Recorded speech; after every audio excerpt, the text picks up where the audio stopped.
ومن يضلل فلا هادي له أشهد أن لا إله إلا الله وحده لا شريك له وأشهد أن محمدا عبده ورسوله اللهم صل على سيدنا محمد وعلى آل سيدنا محمد رب يسر ولا تعسر بتمم بالخير رب اشرح لي صدري ويسر لي أمري واحلل عقدة من لساني يفقه قولي اللهم افتح علينا حكمتك وانشر علينا من خزائن رحمتك يا أرحم الراحمين ولا حول ولا قوة إلا بالله العلي العظيم ولا منجا من الله إلا إليه أما بعد أيها المؤمنون اتقوا الله usikum wa iyaya bittaqwallah faqad fazal muttaqun. Sidang jemaah yang dimuliakan Allah Subhanahu wa taala, mudah-mudahan kita semua tergolong dalam golongan hamba-hambanya yang benar-benar bersyukur.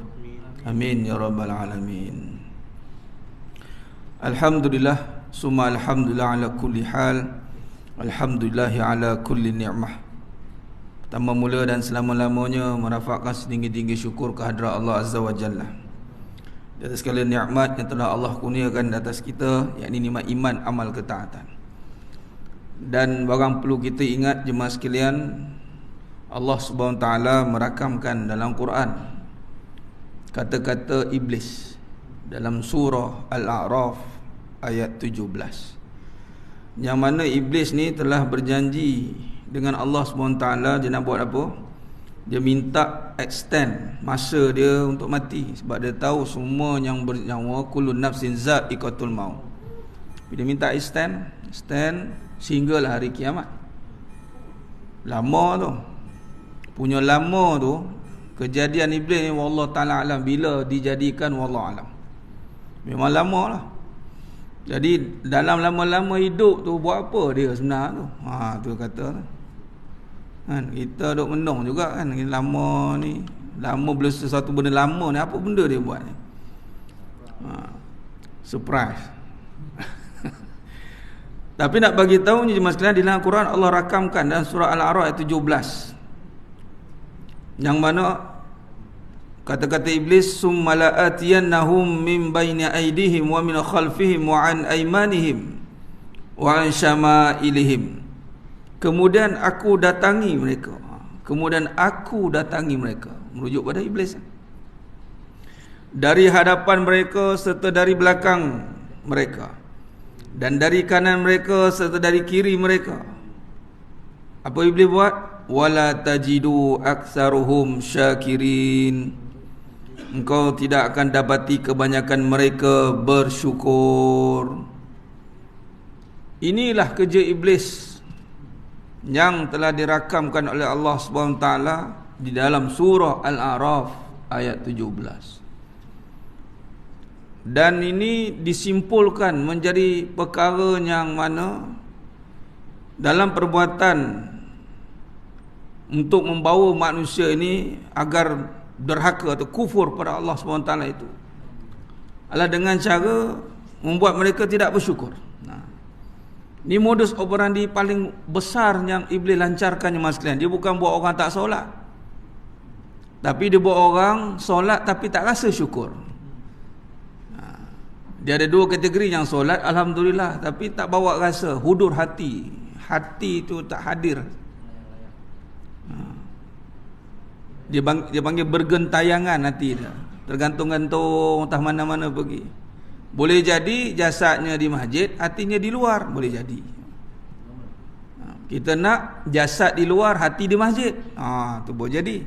Habis dia solat, kita balik syariat, jasad balik, hati ada di masjid. Tu yang terbaik. Bila tak bersyukur, kebanyakan mereka, kata iblis, mereka tidak akan dapati kebanyakan mereka bersyukur. Maka sudah pasti yang tak bersyukur takkan beramal, takkan berterima kasih lah. Setara yang beramal pun belum tentu bersyukur. Yang tak beramal sah-sah tak bersyukur. Tak ada tanda tu. Tanda terima kasih tu apa? Tanda terima kasih.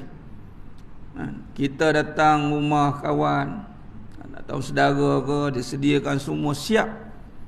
Dia sarapan kita bermalam lah, 2 hari satu malam rumah dia. Jadi tanda terima kasih tu mesti ada sesuatu kita buat. Af'al. Mungkin kita cakap terima kasih, ataupun kita bagi buah tangan, atau kita kemaskan balik. Banyaklah perbuatan. Jadi jemaah sekalian, ni perlu digaris bawah.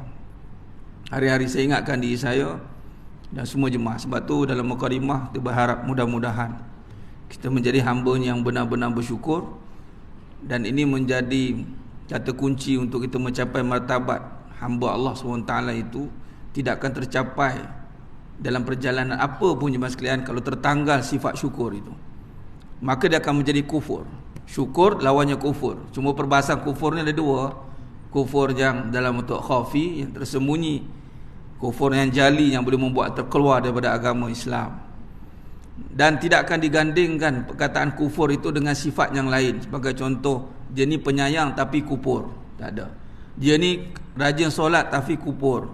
Dia ni orang yang sabar tapi kufur. Tak ada. Bila kufur je, semua amalan, sifatnya dia akan rosak. Sebab tu iblis ni dalam bab nak menghancurkan anak cucu Adam ni pakar lah.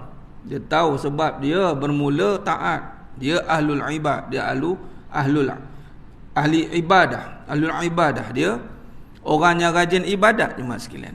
Memang dengan malaikat beribadat dia asalnya. Kemudian baru bertukar menjadi kafir, kana minal kafirin. Baik. Maka di sini bila rujuk kepada perbahasan ini jemaah sekalian, kita nak bincangkan bertepatan dengan akan datangnya bulan yang dinanti-nantikan ni, insya-Allah, Ramadan Al-Mubarak. Kurang lebih seminggu lagi, insya-Allah. Minggu depan je. Mudah-mudahan Allah sampaikan usia kita balik naar Ramadan. Amin ya rabbal alamin, insya-Allah. Maka antara perkara yang kita nak bincangkan secara ringkasnya, ijmal, secara ringkasnya, nak melihat dari sudut kefahaman kita, penghayatan kita. Bagaimana Ramadan ni nak kaitkan juga dengan surah Al-A'raf 17 ini. Bagaimana Ramadan ni jemaah sekalian, bila datangnya bulan Ramadan ini, ianya adalah bulan yang mampu membuka ataupun menghancurkan segala tabir atau hijabnya daripada hati. Sebab syukur ni kerja hati. Syukur kerja hati, lalu dizahirkan dengan perbuatan, lisan dan perbuatan. Dia mesti mari dari hati. Jadi kalau hati ni dia terhijab, maka lisan dan perbuatannya akan jadi rosak. Jadi Ramadan, datangnya Ramadan itu, maka padanya jemaah sekalian membawa kepada perbahasan yang mampu membawa kembali kepada kerja hati yang paling utama. Kerja hati yang paling besar. Apa dia? Ingat Allah. Dan disitulah duduknya hauna, Nabi tunjuk takwa. Maka kerja hati yang paling besar yang nak kita bangunkan, bangkitkan, hidupkan, semarakkan, apa lagi bahasanya, nak baikkan, nak datangkan dia punya roh, dia zauknya, adalah ingat Allah. Ingat dalam konteks membawa kepada taat, perbuatan. Ingat, iman. Ingat, kerja iman. Iman membawa kepada ingat. Dan mesti ada amal perbuatannya. Maka kalau kita lihat bagaimana Ramadan ini mampu membawa kita untuk kembali kepada aturan yang sebenar, terutamanya kerja hati. Hati ini kembali kepada kerja yang utama sekali. Dan itulah satu-satunya kerja dia yang mesti kita kena perhatikan dari masa ke masa, dari hari ke hari, dari waktu ke waktu, malah sehela nafas kita. Itulah dia tentang ingat pada Allah. Dan betapa susahnya ingat Allah ni jemaah sekalian, bukan satu perkara yang mudah. Nak ingat Allah, sehingga kan Nabi SAW mengajarkan kita satu doa yang ringkas tetapi maknanya sangat luas, tetapi ramai yang terbabas. Apa doanya? Pejam mata pun kita boleh baca.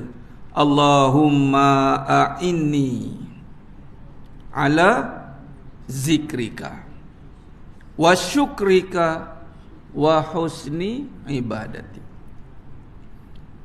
Kalau kita lihat jemaah sekalian, doa ini dimulakan dengan kalimah isti'anah, a'inni. Nabi sallallahu alaihi wasallam ketika nasihat kepada Ibnu Abbas radhiyallahu anhu, suruh jaga Allah, Allah jaga kamu. Nabi kata mafhum hadis. Jaga Allah, Allah jaga kamu. Kemudian apa-apa nak minta ke Allah. Iza sa'alta fas'alillah. Apa-apa nak minta tolong juga hanya dengan Allah. Iza sta'anta fasta'in billah. Dua-dua semua kerjaan kita, apa yang kita nak dalam hidup kita ni, yang mengadakan hanya Allah. Allahu Samad. Bagi kepada kalimah isti'anah ni, iza sta'anta ni, Allahumma a'inni, dia ada satu perkara yang kalau kita lihat, kalau kita fikir dengan akal yang waras, kalau kita dengar di tepi jalan laungan orang kata tolong, maknanya mede tu, kecemasan. Dia tak ada. Kalau iza sa'alta, pertanyaan ni saya nak tanyalah, ada tak benda ni, saya nak tanyalah, sekian-sekian ni ada tak. Iza sa'alta, pertanyaan. Kalau pertolongan, dia lebih dalam lagi, lebih berat sebenarnya.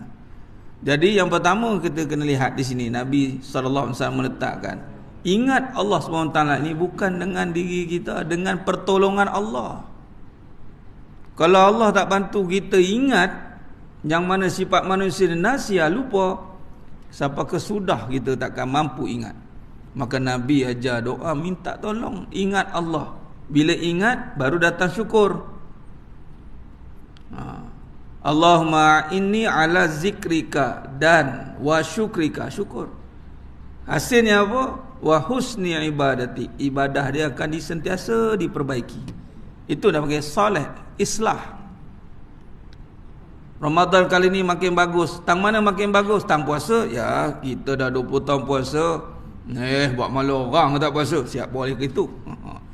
Tang fizikal kita boleh dalam. Tapi tang mana perkemas? Hati dia. Khawasul khawas.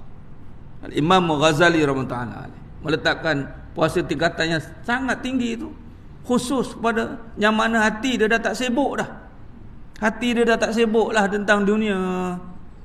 Jasad dia ni sibuk tentang dunia ni. Tangan duk khidmat, kaki duk ke sana, duk jasad dia nampak dia ni dunia sungguh ni. Tak duduk diam lah, tak duduk diam lah. Macam mana aku nak diam, nanti tangan ni dipersoalkan. Dia jawab macam itu. Macam mana aku nak diam, kaki ni nanti dipersoalkan. Kita pergi umrah, pergi Mekah, pergi Madinah jemaah sekalian, pakai jam yang ada apa? Ada stat tu. Bila balik sini rasa macam takut tu. Takut apa? Macam tak ada kaki rasa. Kat sana baru kita tahu kita punya melangkah 15,000 langkah, 20,000 langkah. Daripada bilik ulang alik rasa berguna je kaki. Bila balik ke sini 2,000 pun payah. Duk risau ni, kalau tanya kaki aku ni guna ke tidak ni. Kau guna ke mana kaki tu? Sudah nak jawab apa? Ni hati. Khawasul khawas. Dia jasad dia itu berada di bumi, tapi hati dia itu berada bersama dengan Allah. Ma'allah. Jadi jemaah yang mulia Allah SWT, dan ini bertepatan juga dengan bagaimana Allah SWT mensyariatkan puasa itu, yang mana merujuk kepada takwa hati. Orang yang ingat Allah ini adalah orang yang sentiasa melakukan segala suruhannya dan meninggalkan larangannya. Takwa, takut. Baik. Maka di sini bila nak rujuk balik kepada tadi, ingat, minta tolong, ini satu perkara yang sangat lemah itu. Bukan kata kita kuat untuk ingat, malah dalam kita beramal, ini kita nak bawa kesedaran ni, supaya kita sentiasa sadar. Sudur, fi sudur ni ada satu kesadaran bahawa amalan yang kita lakukan ini, agar kita sentiasa berhati-hati, tidak rasa selesa dengan amal perbuatan kita. Bagai contoh, lemahnya kita nak ingat Allah ni, lemahnya. Kalau tidak kerana Allah Ta'ala yang bantu kita dengan ilmunya, maka kita kadang-kadang beramal pun boleh kita lupa Allah. Macam mana tu Ustaz? Beramal boleh lupa Allah. Sebab ingat diri, bukan ingat Allah. Ingat diri itu rasa aku dah ada amal, aku dah ada tu. Dia tak nampak amal tu diadakan, Allah bagi peluang dengan syariat, maka datang rasa syukur tu. Macam kita pergi kerja je mas sekalian. Kita hari ni pergi kerja, kita kerja dulu ke ataupun kena offer dulu? Tak dibawa orang kan, kerja dulu kemudian baru dapat offer. Tak ada lagi lah jumpa. Kalau tidak, hara KL semua pejabat hara. Bila dapat tawaran kerja, kita pun bekerja, kita pun terima kasih lah dengan bos. Buat apa terima kasih? Jadilah pekerja yang terbaik. Bukan sebab kita ni ada kerja, melainkan kalau kita owner, founder, itu pun kita kena adakan kerja juga, bagi orang masuk, bagi tawaran. Kita tak boleh tiba-tiba saya nak kerja, tak boleh pula. Cuba renung puasa. Kalau Allah tak bagi puasa, dapat puasa? Tak ada. Allah tak bagi peluang nak solat, dapat solat? Tak dapat. Dapat puasa, dapat solat tu ingat Allah yang adakan solat, Allah yang adakan semua amal. Lalu kita solat dengan rasa Allah yang ada. Nak rasa ada Allah pun kadang-kadang payah, tergeliat hati tu. Yang wujud hanya Allah. Sebab bila takwa mesti perbincangan tentang iman. Iman merujuk kepada perbahasan tentang kuasa Allah. Nah, dari situ saja, sebagai contoh, rujuk pada surah As-Sajdah ayat 9. Summa sawwahu wa nafakha fihi min ruhi wa ja'alakumus sam'a wal absara wal afidah qalilan ma tashkurun. Kemudian Allah tiupkan roh dalam jasad manusia. Kemudian Allah jadikan sam'a wal absar, sama' wal basar. Sama' mendengar, basar melihat, afidah merasai. Ni kita nak bahas tentang, ingat, nak kait tentang tabir hati tu. Ni kita nak bahas tentang tu. Nak kait tentang perbahasan bersandarkan pada uslub atau kaedah hakikat kehidupan. Nanti kita insya-Allah akan datang paraya kot, mudah-mudahan insya-Allah, jika Allah takdirkan, kita akan buka perbahasan hakikat kehidupan di sini. Tapi saya bawa perbincangan malam ni bersandarkan uslub tu, kaedah membincangkan kehidupan bersandarkan sifat wajib bagi Nabi SAW. Kemudian kita kaitkan dengan syariat-syariat yang boleh kita bawa kepada perbincangan kehidupan. Antaranya Ramadan ni lah. Kadang-kadang perbincangan syariat tu sendiri, hukum hakam dia, apa sah dia, batal dia, atau kita bawa perbincangan ibadah itu, syariat itu dalam kehidupan, agar selari syariat kehidupan dengan syariat agama. Dosa lari. Baik. Maka berbalik pada tadi. Ketika Allah SWT menjadikan pendengaran, penglihatan, di sini nak tengok halusnya, ingat ni, dan mudahnya lupa. Berapa ramai hari ni dia kenal sungguh, dia ingat. InsyaAllah mudah-mudahan ni mas sekalian, ni kita timbulkan persoalan ni bukan nak mempersoalkan, bukan kita suka soal-soal, kita nak caranya nak check supaya dia jadi satu benda yang mengingatkan. Fazakir, fa inna zikra tanfa'ul mu'minin. Baik. Mendengar. Berapa ramai yang sedar mendengar dia kata dengar dengan apa? Dengan telinga. Betul kan tuan-tuan, dengar dengan telinga? Berapa ramai orang ada telinga tak dengar? Telinga ni bukan sifat mendengar, telinga sifat pekak. Melihat dengan apa? Dengan mata. Mata asal buta. Nak tepat lagi tengok jenazah, tengok. Ada mata tak? Ada. Boleh melihat. Ada telinga, ada. Cuba bagi salam. Assalamualaikum. Waalaikumsalam. Kena mati. Berlari semua orang kan. Yang cik pasal. Habis tu ustaz. Parah ni. Ini parah ni. Dengan telinga dan mata pun lupa dah Allah dah.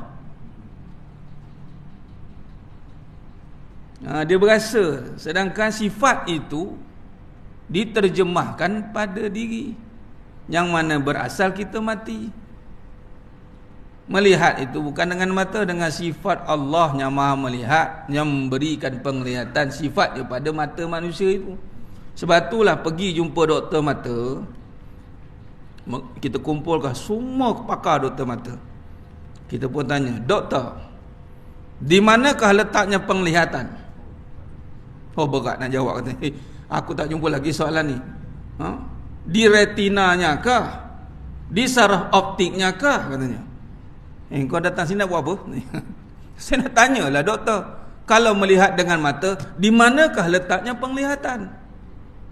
Oh, sepanjang aku belajar tentang doktor mata, aku tak jumpa lagi soalan ni.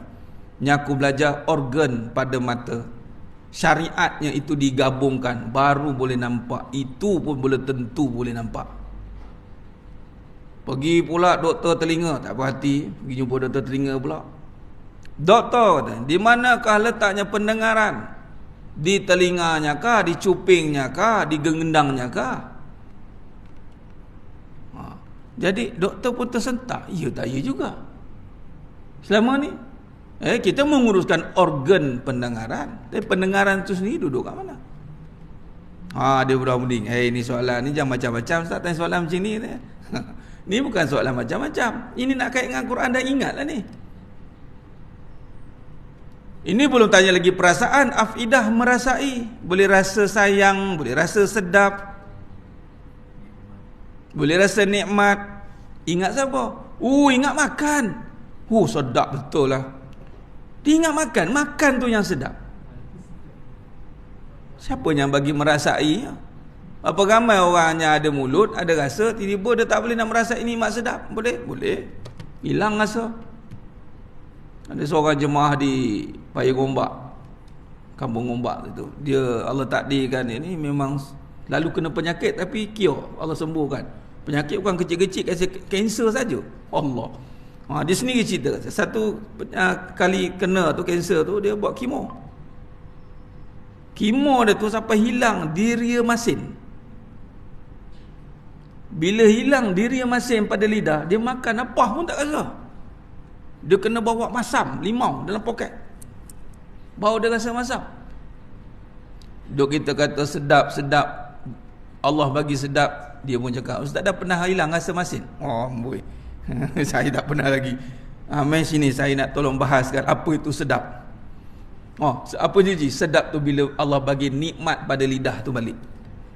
Ada deria yang ada pada lidah tu, bukan sedap duduk kat makan tu je. Hilang satu saja deria, nganga kita kat situ. Alah, tak boleh makan aku. Dan barang nak ingat ni pun susah mas sekalian. Siapa kata senang ingat Allah? Susah. Bila kita rasa susah, barulah ada pertolongan. Barulah kita tak ambil mudah. Susahnya nak ingat Allah bukan kata nak menyusahkan, tidak. Supaya kita ambil perhatian, ambil mujahadah, ambil satu perkara yang kita nak betul-betul, ya Allah bagi aku ingat kau sungguh ya Allah. Sebab aku ni lupa. Dengan telinga pun kadang-kadang aku ingat telinga aku yang mendengar, padahal sifat engkau yang maha mendengar. Bukan aku peka. Tu apa nama tinju peninju tu almarhum tu Muhammad Ali kata. Ketika diinterview oleh BBC ke apa entah. Dia tanya, who is your bodyguard? Dia jawab, my bodyguard is can see but no eyes, can hear but no ears. Kemas tu sifat 20 dia tu. My bodyguard is your bodyguard. Padu, terdiam terus kawan tu. Dia nak pakai bodyguard apa? Saya tak bodyguard pakai dia. Muhammad Ali. Dia masuk Islam umur 30-an. Dia start nombor orang umur 20-an. Tengah sedap-sedap badan tu. Orang interview dia lepas pencen, lepas masuk Islam pencen, dia pencen. Masuk Islam dia surrender, dia tak nak tunggu orang lah. Itu umur tengah 30-an, duit tengah bilion waktu tu. Dia tanya nak buat apa? Tahu dia jawab apa jemaah sekalian? Get ready to meet God, katanya. Bersiap sedia untuk jumpa Allah. Luar biasa. Tu mata tadi tu. Memang melihat bukan sifat kita. Sifat kita buta jemaah sekalian. Dengan sebab tu kena wajib ngaji sifat Allah ni, sifat 20 terutamanya kita Asy'ariyah Al-Maturidiyah ni. Punyalah pakai 24 jam dalam hidup kita. Sebab itu datangnya siam tu, Ramadan datang siam menahan diri tu. Diri tu bukan sekadar menahan diri lapar dan dahaga. Menahan diri daripada melakukan dosa dan melakukan pahala suruhannya. Yang ni masuk pada perbincangan roh. Dosa pahala ni roh lah. Bukan perbincangan jasmani, dia perbincangan rohani. Jadi menahan diri cerita tentang roh ni, maka hatilah duduk dia. Bila hati cerita tentang ingat Allah lah. Maka bulan Ramadan lah bulan yang kembali akan menggugurkan, menghancurkan, memecahkan tabir itu balik je mas. Tabir diri yang terhijab dengan kebendaan. Terhijab dengan telinga, terhijab dengan mata, teringat dengan rasa tu kat diri. Datang Ramadan, Allah uji dengan makan. Ni sekarang kita minum air. Saya selalu ulang benda ni mas sekalian. Setiap kali Ramadan, ulanglah beberapa kali, tak apalah. Saya kata apa? Ini bulan yang saya cukup nantikan. 2 soalan saya akan tanya. Soalan yang pertama saya akan tanya. Kalau tak kerja, kita tak makan. Orang jawab gitu lah. Macam mana nak makan? Tak kerja. Saya pun jawab. Kalau tak solat, tak makan. Berapa ramai ingat kerjanya dia pergi siang malam pagi petang duk kerja punchcard tu dapat duit tu bagi makan. Sebenarnya tak mas sekalian. Kerja utama orang Islam, orang beriman khusus, walaupun ada lagi yang tak solat yang bukan Islam ke, tapi kerja yang ada atas muka bumi ni solat je. Kerana ada orang solat lagi atas muka bumi Allah Ta'ala ni, Allah tak hancurkan bumi ni. Tu je. Bukti lagi syariat mudah dia. Apalah tak makan tak solat, tak solat tak makan. Saya tak setuju. Saya tak setuju kalimah tu. Ni hakikat ni. Syed bulan ni kan menyimpang kan. Okey, kita tunggu Ramadan. Tak apa. Kita tunggu Ramadan. Tunggu Ramadan, tak makan. Dah masuk Ramadan, apa tak makan? Dah balik kerja dah, saya tak makan. Tak boleh makan. Tunggu apa? Tunggu masuk waktu solat. Oh, tunggu solat. Tunggu masuknya waktu maghrib pula tu. Boleh pula orang tunggu waktu maghrib. Maghrib ni hari pertama kita ni mas sekalian. Waktu maghrib, solat pertama ni. Kalau kiraan solat maghrib lah dulu. Tunggulah muazzin untuk masuk.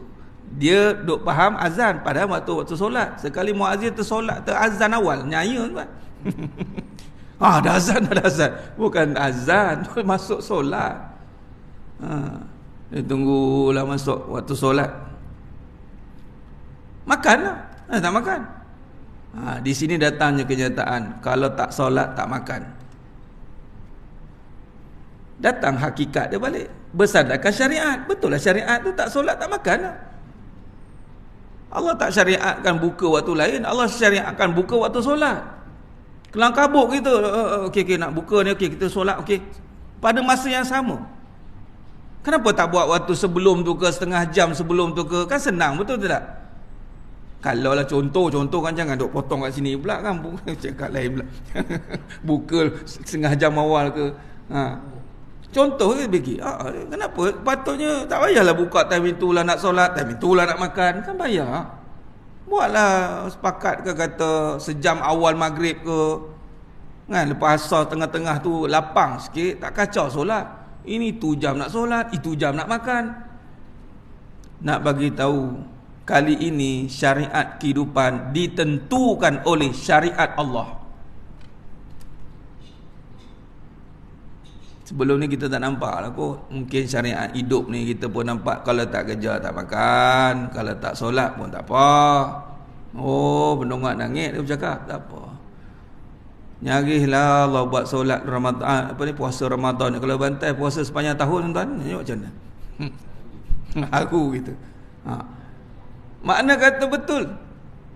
Solat makan. Solat makan. Makan untuk kehidupan. Tak apa. Allah kata makan.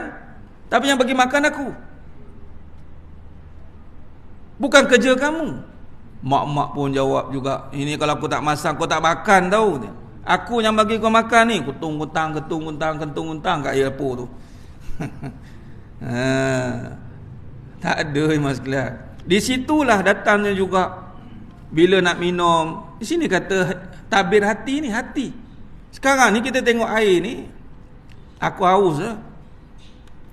Kita datang bulan Ramadan, tengok air, haram ni minum ni, tak boleh. Tunggu nampak Allah. Ni kata nampak tu, hati tunggu nampak. Takut minum. Haram, tak boleh. Sebelum ni tak nampak. Tak nampak lah halal haram ke. Sebab memanglah tak diharamkan. Tapi kenapa ketika sebelum Ramadan tak fikir itu juga? Tengok, ya Allah, janganlah aku minum air ni buat benda haram pula lepas ni, ya Allah. Ini bukankah Allah kasih minum? Allah kasih minum. Sekarang ni Allah kasih kita minum sehingga Ramadan. Saat lagi aku tak kasih kau minum. Makna kita minum sekarang ni sampai saat lagi Ramadan sampai atas izin Allah. Allah bagi kita minum sebenarnya. With permission. Kalau tidak Allah bagi permission, kita tak boleh minum. Bukti bulan Ramadan kita tak boleh makan minum. Tak boleh. Malah sama dengan isteri pun, di siang hari nak bersama. Oh, itu isteri aku, tak isi kamu, tak isi kamu. Itu siang kamu tak boleh. Haram. Yang asalnya halal. Kita tak boleh. Kenapa tak boleh? Kata Ibn Ramli, ini harta Ahmad Albab yang punya. Baru kenal balik. Allah tersingkap hakikat balik. Sebab tu berbalik tadi pendengaran bagi boleh melihat, boleh mendengar, boleh makan, boleh semua dengan Allah. Bismillah tu kan. Ba tu dengan kan. Dengan Allah lah. Kita letaklah isim depan tu dengan nama Allah lah. Maka Ramadan 30 hari itu, sebab tu lepas itu mudah-mudahan kamu ingatlah balik aku semua aku katanya. La'allakum tattaqun. Tengok takut, tengok ni Allah bagi minum. Minumlah dengan bismillah. Bila Allah dah bagi minum, bismillah. Ini sedap bila kita nak buka nanti buat usrah dengan anak-anak kita. Siapa bagi makan? Allah. Macam mana tahu Allah bagi makan? Cuba tengok kita dalam masjid. Sebab tengok sebelum ni kita ingat air je. Tapi kali ni kita ingat air ada hukum pada situ. Nak makan kena minta izin. Macam mana? Tunggu masuknya waktu solat. Bila waktu solat masuk baru boleh makan. Banyak pula prosedurnya nak makan ni. Ingatkan time lapar je makan. Tak. Kamu lapar daripada subuh tadi, masuk subuh sampai malam ni lapar. Ada kamu ingat? Tak ingat lapar kan? Ingat Allah tak bagi makan. Tu je. Kalau ikut lapar gerak juga. Tapi sebab dah maintain, aku dah 20 tahun puasa, takkan cakap lapar lagi, malu orang tu. Tapi lapar juga dah. Tahun lepas Allah takdirkan puasa di Haramain, alhamdulillah. Raya dengan Nabi SAW. Waktu ayat dia raya kat Madinah. Pergi 10 akhir. Pergi tu jadi jatuh jam puasa tu 14 jam. Jelah dia kita ikut matahari. Kita kejar matahari.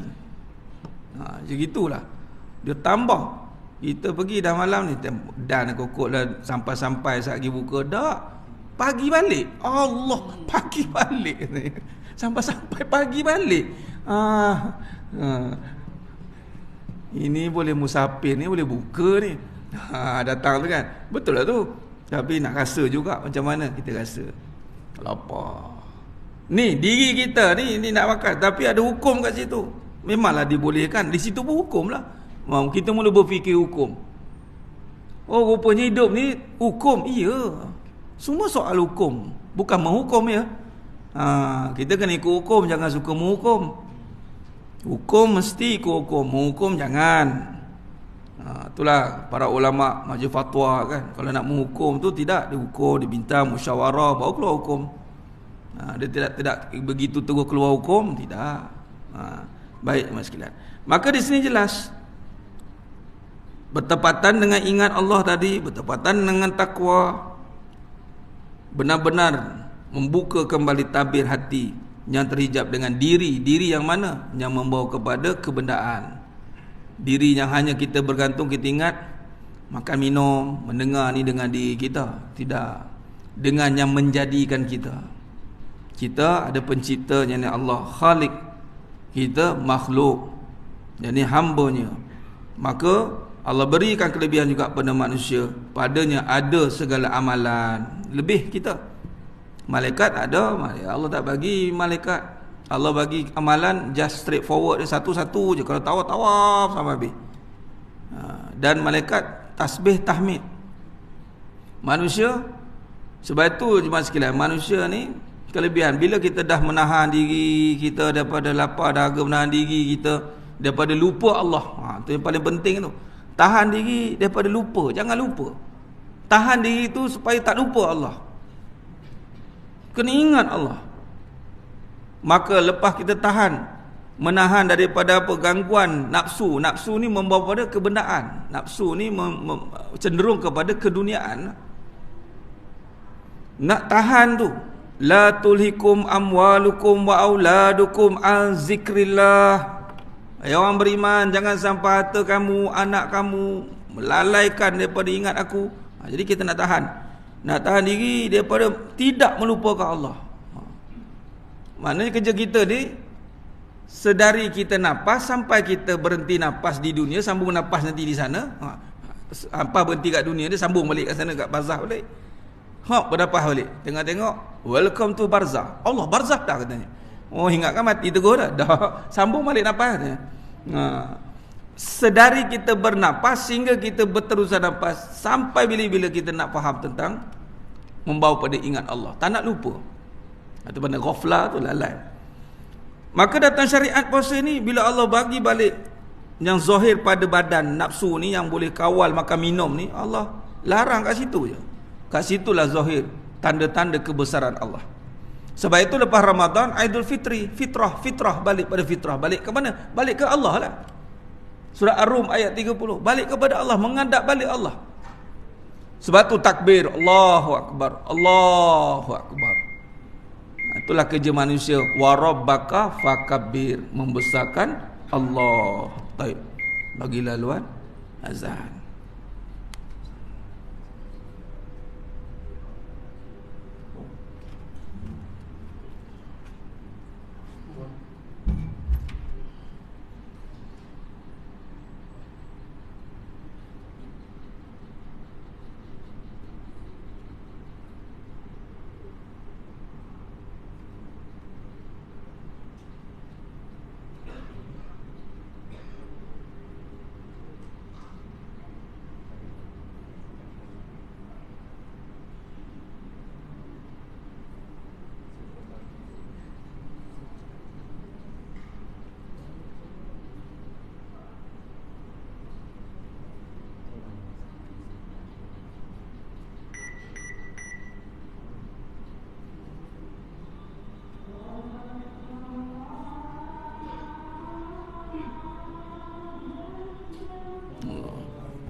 La haula wala quwwata illa billah.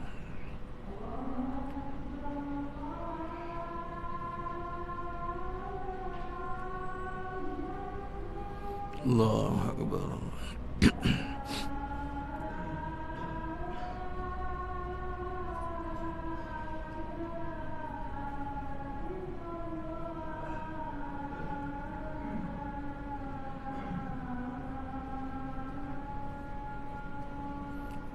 La ilaha illallah.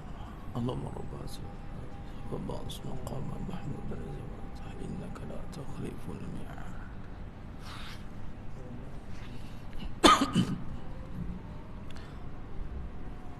Allahumma salli ala sayyidina Muhammad wa ala ali sayyidina Muhammad. Sedang jemaah yang muliakan Allah Subhanahu wa taala. Khair kita sambung sikit kemudian kita buat kesimpulan. Baik jemaah yang muliakan Allah Subhanahu wa taala. Maka perbincangan itu dalam melihat dan mengaitkan Ramadan itu mampu membawa hati kembali untuk ingat kepada Allah secara syariat dan membawa pada makna yang hakikat sebenarnya itu, yakni berbalik kepada tadi perbincangan kita bahawasanya kalau dikaitkan kehidupan ni maka semuanya itu adalah mesti dengan ingat Allah SWT, tidak boleh tidak. Sebab tu Allah SWT dalam surah Al-Baqarah ayat 28 Allah berfirman, kaifa takfuruna billahi wa kuntum amwatan fa ahyakum summa yumitukum summa yuhyikum summa ilahi turja'un. Bagaimana kamu boleh kufur dengan aku? Ya, ni kalau kufur ni lawan tadi syukurlah. Syukur ni bersamanya dimulai dengan ingat. Jadi kalau syukur itu gagal dicapai, bermakna gagal ingat lah. Bermula dari ingat tu dah gagal. Bagaimana kamu boleh lupa aku? Tu bahasa dalam ibrah tadabbur. Sedangkan kamu mati. Kaifa takfuruna billahi wa kuntum amwat. Kamu mati sebelum ni. Sekarang ni dihidupkan. Bila dihidupkan itu ada yang menghidupkan, ada yang mencipta. Sebab tu berbalik kepada perbahasan hati tadi dalam Ramadan, tingkatan puasa sehingga yang ketiga yang khawasul khawas kata Imam Ghazali rahmatullahi alaih, itu membawa pada hati yang ingat kepada akhirat. Dia tak sibuk dunia dah. Dunia ni sibuk kat syariat badan dia. Semua perkara diakhiratkan, mengakhiratkan dunia. Apa maksud? Dipahalakan. Yang tak ada pahala dia tak akan buat sebab buang masa. Yang ada pahala dia akan buat. Selagi berpahala, selagi tu aku akan bertenaga. Tu ayat dia. InsyaAllah minta bagi gagah. Ya Allah kuatkan aku. Sebab tu nanti datang bulan Ramadan masuk, minta Allah sihatkan kita, kuatkan kita. Itulah dia. Bahkan contoh ni kita nak solat. Sekarang ni isyak kita habis kamar, habis isyak, habis balik. Ramadan sekali ada tarawih. Sampai ke 10-11. Nampak? Kalau di Mekah tu, tuan mana ada pengalaman dapat solat, membangunkan qiyam, dia panggil qiyam. Itu dia buat 2 set. 10, 13, 23. Set yang pertama 10, dia panggil as-salatul qiyam. Dia tak panggil salatul tarawih. As-salatul qiyam daripada hadis dari Imam Nawawi dalam kitab Syarah An-Nawawi ala Muslim mengatakan qiyam Ramadan tu solat tarawih lah, boleh lah panggil, tak ada masalah. Tapi nak panggil salatul qiyam rahimakumullah 10 rakaat, kemudian berhenti isyak pukul 12. Dia start ni isyak pukul 10 dan sejam lebih sampai pukul 10, sejam lebih dia buat. Kemudian pukul 12 lebih 2.30 dia start balik. Dia buat 2 shift. Kita kalau 2 shift enggak siap-siap bulan imam dengan bilal dia nampak kan. Siap bulan imam pun tak datang contoh. Contoh.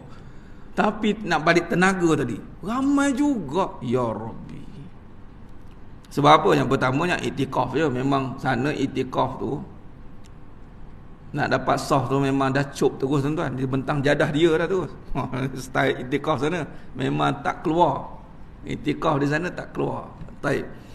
Di sini dalam pelaksanaan tarawih itu, dan kita nak dapatkan pahala dan kita boleh kerjakan dia mengikut apa yang telah disyariatkan. Kalau kita nak mudah faham apa yang telah disyariatkan oleh uli amri, pemimpin kita apa. Sayyidina Umar Khattab radhiyallahu anhu itu, yang mana kalau kita lihat daripada hadis yang mula-mula disyariatkan ni, datangnya tarawih ini, saya bincang ringkas saja. Iaitulah hadis daripada Aisyah radhiyallahu anha yang bermaksud mafhum hadis, sesungguhnya Rasulullah SAW pada satu malam sedang solat di dalam masjid, maka orang ramai pun mengikut solat bersama baginda. Kemudian pada malam berikutnya baginda solat sekali lagi dan jemaah yang mengikut semakin banyak. Pada malam yang ketiga atau keempat, orang ramai berkumpul menanti ketibaan Rasulullah SAW. Sebaliknya baginda tidak keluar kepada mereka. Apabila masuk waktu subuh, baginda bersabda kepada para jemaah, sesungguhnya aku telah melihat apa yang kamu semua lakukan dan tidaklah yang menghalang aku dari keluar kepada kamu, melainkan aku takut solat itu akan difardukan ke atas kamu semua. Yang demikian itu berlaku pada bulan Ramadan. Rawahul Bukhari, hadis 1129.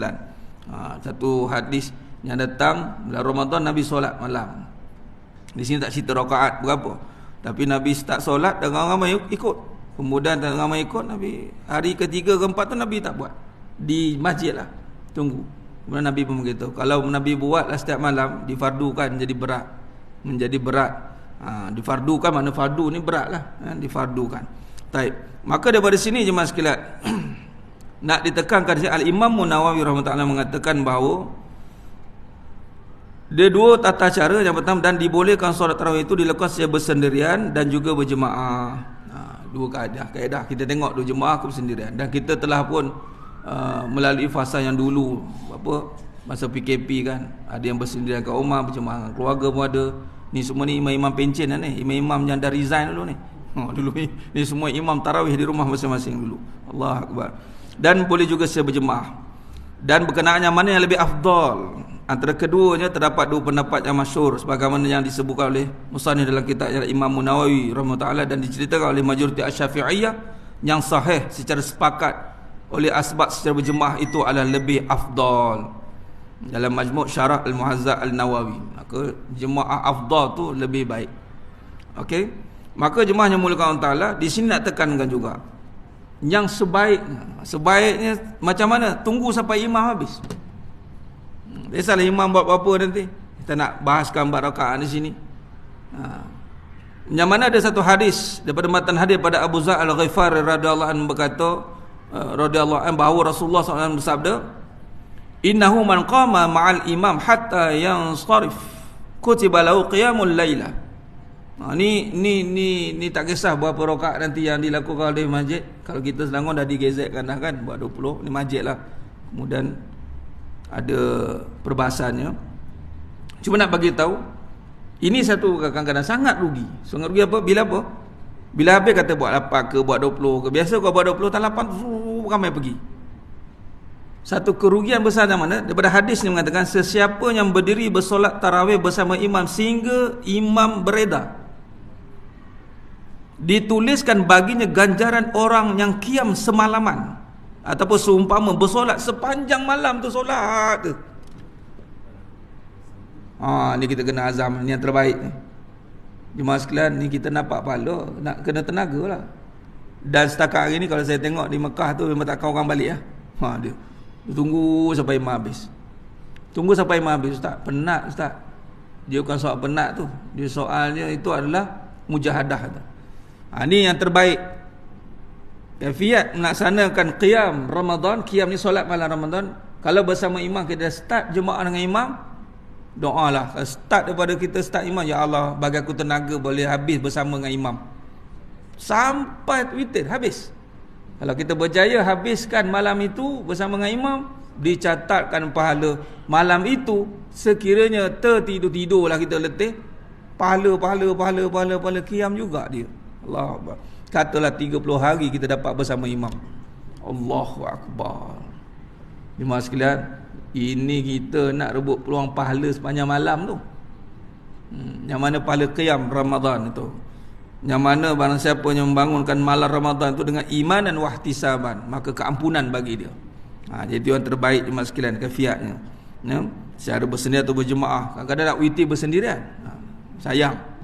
Witir itulah habiskan bersama berjemaah. Habiskan jemaah. Poin yang saya nak tekan di sini, yang terbaik apa? Habiskan berjemaah. Untuk dapatkan pahala sebagaimana Nabi kata, rawahu Tirmizi wa hadis al-hasan sahih, sebagaimana diriwayatkan oleh Imam At-Tirmizi. Jadi ambil peluang azam, kita fokus bulan Ramadan kali ini, aku nak solat habis bersama imam. Jadi mula dia pusing kat masjid pula, imam ni imam mana habis. Itu pada saya tak nak campur hal tu lah. Itu terpulang jemaah masing-masing lah. Jadi terpulang yang terbaik, uruskan ibadat masing-masing dengan terbaik mengikut kemampuan yang Allah berikan masing-masing, insya-Allah. Itu saja jemaah sekalian. Wallahu alam. Mohon ampun maaf daripada saya atas kekurangan, kata-kata tu kurang bicara dalam payan-payan. Hanya Allah Taala sajalah yang mampu menyempurnakan perbahasan kita pada malam yang penuh barakah ni.